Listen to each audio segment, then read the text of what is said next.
गोंदिया में 77वें गणतंत्र दिवस पर पालक मंत्री इंद्रनील नाइक ने किया शासकीय ध्वजारोहण।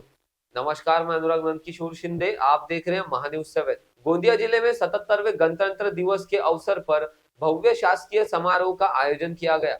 गोंदिया शहर स्थित कारंजा पुलिस मुख्यालय में जिले के पालक मंत्री इंद्रनील नाइक के हस्ते ध्वजारोहण संपन्न हुआ।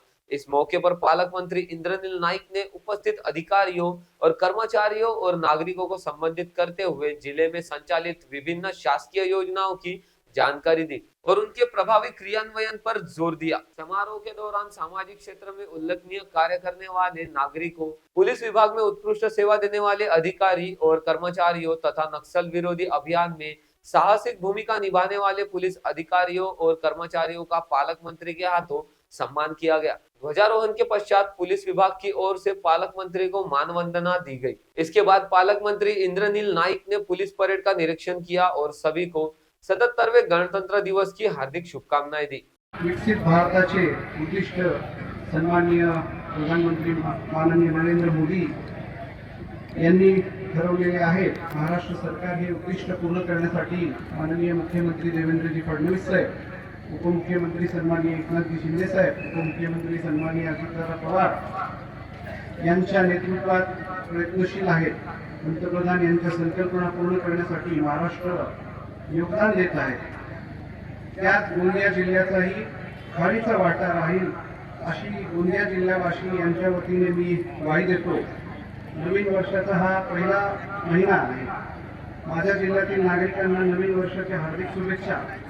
नवीन वर्षात नव्या दमाने, नव्या उत्साहाने, नव्या ऊर्जेने आपण आपल्या व्यक्तिगत तसेच सामूहिक विकास करण्यासाठी आपण इथे संकल्प करूया। सर्वप्रथम आज 77वा प्रजासत्ताक दिन या दिनानिमित्त पूर्ण देशवासीय आणि गोंदिया जिल्ह्यातील सर्व नागरिकांना मी खूप शुभेच्छा देतो। पाहाल की गोंदियातील समर करण्यात आले, पोलिसांचा सन्मान करण्यात आला, पोलीस अधीक्षक बी त्याच्यामध्ये आलाय, काय सांगतो? नाही, ही आपल्या भारत देशाची ही एक खासियत आहे की आपण एक संविधान लिहिलेलं गेलेलं आहे आणि त्या संविधानाच्या चौकटीत राहून आपण प्रशासकीय अधिकारी असतील किंवा राजकीय नेते असतील हे सर्व कामकाज करतात आणि जनतेला डोळ्यासमोर घेऊन माझं मत आहे की ह्या भारत देशात जर कोणी नक्षलवाद त्यांचं जर रस्ता कोणी पवित्र जर घेत असतील तर माझं मत असं आहे की त्यांना पण एक दुसरं संधी आपल्याला दिली पाहिजे आणि ती शासन आणि पोलीस विभाग आणि महाराष्ट्र शासन ह्या संधी देताना आपल्याला दिसतोय, कारण की ते आपलेच नागरिक आहेत। म्हणून माझं मत आहे की त्यांनी आत्मसात केलं असेल तर त्यांना आपल्याला सोयी सुविधा पण आपल्याला द्यायला पाहिजे। गोंदिया से अभिषेक भटनागर की report, Mahanews 7। This video is sponsored by Shivam Jewelers.